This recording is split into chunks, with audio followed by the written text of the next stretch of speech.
स्वागत है आप सभी का एनएफ न्यूज पर। मैं हूं आपके साथ रोहित। महाराष्ट्र में मराठा आंदोलन की एक बार चर्चा फिर से है, क्योंकि मराठा आंदोलन के नेता मनोज जरांगे अब आमरण अनशन पर बैठ चुके हैं और मुंबई में आजाद मैदान में मराठा आंदोलन के समर्थन में काफी भीड़ इकट्ठा हुई है और मराठा आंदोलन अब तेजी से आगे बढ़ रहा है।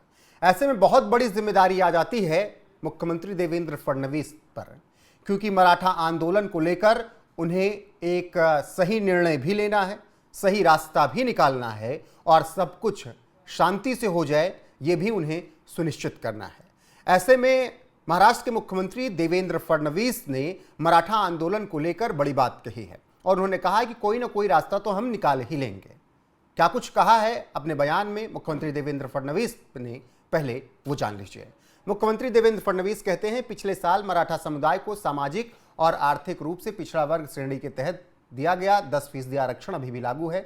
मराठा समुदाय को शिक्षा और रोजगार प्रदान करने के लिए सबसे अधिक फैसले 2014 और 2025 के बीच लिए गए। ये वो अवधि है जब बीजेपी के नेतृत्व वाली सरकारें ज़्यादातर सत्ता में रही हैं और बीजेपी हमेशा से मराठाओं के बारे में सोचती रही है। मनोज जरांगे को दक्षिण मुंबई के आजाद मैदान में सिर्फ एक दिन के लिए विरोध प्रदर्शन करने की इजाजत दी गई थी। उन्होंने विरोध प्रदर्शन जारी रखने के लिए नई अनुमति मांगी है और पुलिस इस पर सकारात्मक विचार करेगी। राज्य प्रशासन बॉम्बे हाईकोर्ट के निर्देशों के मुताबिक काम कर रहा है और उसे उसके आदेशों का पालन करना ही होगा।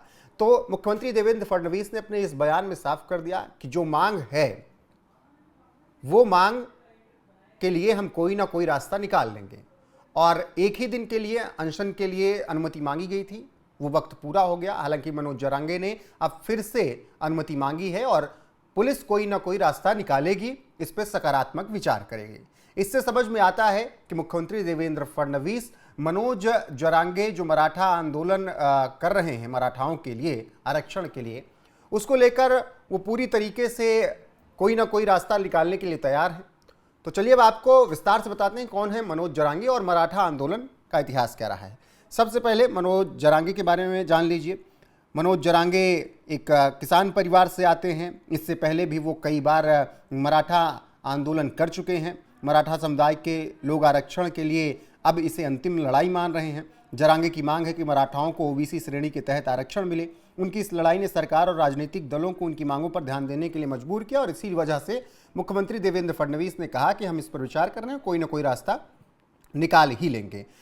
2 साल पहले तक मनोज जरांगे को बहुत ज़्यादा उतनी जान पहचान नहीं मिली थी, लेकिन जब 2023 में जालना जिले के अंतरवाली सरती गांव में मराठाओं के लिए आरक्षण की मांग को लेकर वो भूख हड़ताल पर अनिश्चितकाल के लिए बैठे तो सबका ध्यान उन पर गया और फिर उस दौरान हिंसा भी भड़क गई थी। 1 सितंबर को हिंसा भड़कने के 3 दिन बाद ही सब कुछ बदल गया, जब स्थानीय अधिकारियों ने जरांगे को जबरन अस्पताल में भर्ती कराने की कोशिश की थी। ऐसी खबरें उस वक्त आई थी, तब उस वक्त सरकार को लेकर तमाम बातें हुई थी। अब ऐसे में मनोज जरांगे जिस तरीके से फिर से एक बार मराठा आंदोलन को लेकर अपनी आवाज़ बुलंद कर रहे हैं और आमरण अनशन पर बैठे हैं, उससे यह समझ में आता है कि वो मराठाओं के लिए अपनी अंतिम लड़ाई में भी पूरा दम झोंकना चाहते हैं और सरकार भी कह रही है कि हम पूरी तरीके से मराठाओं के लिए काम करते रहे हैं। 2014 से लेकर 2025 के बीच भी हमने तमाम फैसले मराठाओं के हक में लिए हैं। तो वहीं अब जब आज़ाद मैदान में लगातार भीड़ इकट्ठा हो रही है तो प्रशासन ये सुनिश्चित कर रहा है कि सब कुछ ठीक तरीके से हो। मराठा आंदोलन कार्यकर्ता मनोज जरांगे पाटिल ओबीसी कैटेगरी के तहत मराठाओं के लिए 10% आरक्षण देने की मांग कर रहे हैं। उनका कहना है कि सभी मराठाओं को ओबीसी के तहत आने वाले कृषि प्रधान जाति कुनबी के तौर पर मान्यता मिले ताकि उन्हें सरकारी नौकरियों और शिक्षा में आरक्षण मिल सके।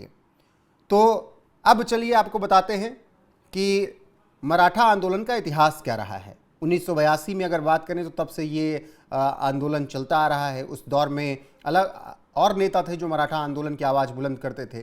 मराठा आंदोलन आरक्षण की शुरुआत 1982 में हुई।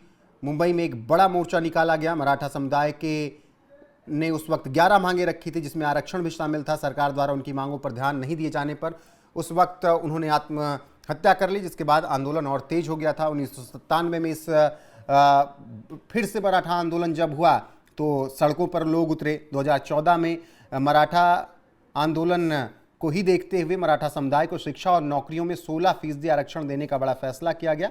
हालांकि बॉम्बे हाईकोर्ट ने इस पर रोक लगा दी थी। 2016-17 में कोपरी कांड के बाद मराठा समुदाय ने पूरे महाराष्ट्र में मूक मोर्च मतलब साइलेंट मार्च निकाला था।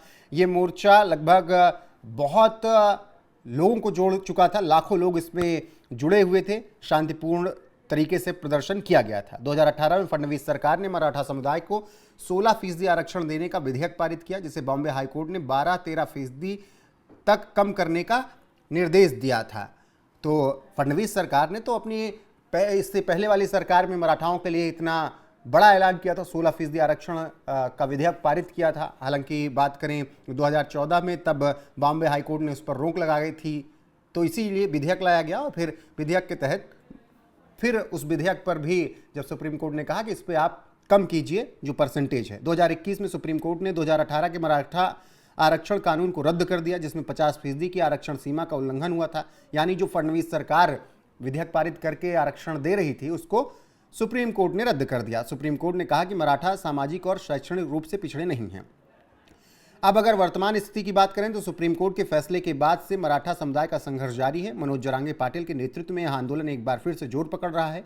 जरांगे की जो मुख्य मांग है वो ये है कि सरकार मराठाओं को कुनबी के रूप में मान्यता दे और ओबीसी आरक्षण का लाभ दे। इस मुद्दे पर सरकार और आंदोलनकारियों के बीच अभी बातचीत चल रही है, देखना होगा क्या कुछ होता है। फिलहाल फडणवीस सरकार ने 2018 में पूरी तरीके से विधेयक पारित करके मराठाओं को उनका हक देने की बात कही थी। हालांकि सुप्रीम कोर्ट ने इस पर रोक लगाई। अब उसी को लेकर बवाल छिड़ा हुआ है।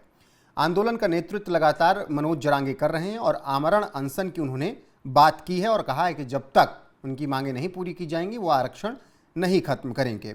मराठा समुदाय में बड़ी संख्या में किसान और कृषि मजदूर शामिल हैं जो आर्थिक रूप से कमजोर हैं। ऐसा मराठा आंदोलन में हिस्सा लेने वाले लोग और मनोज जरांगे कहते हैं।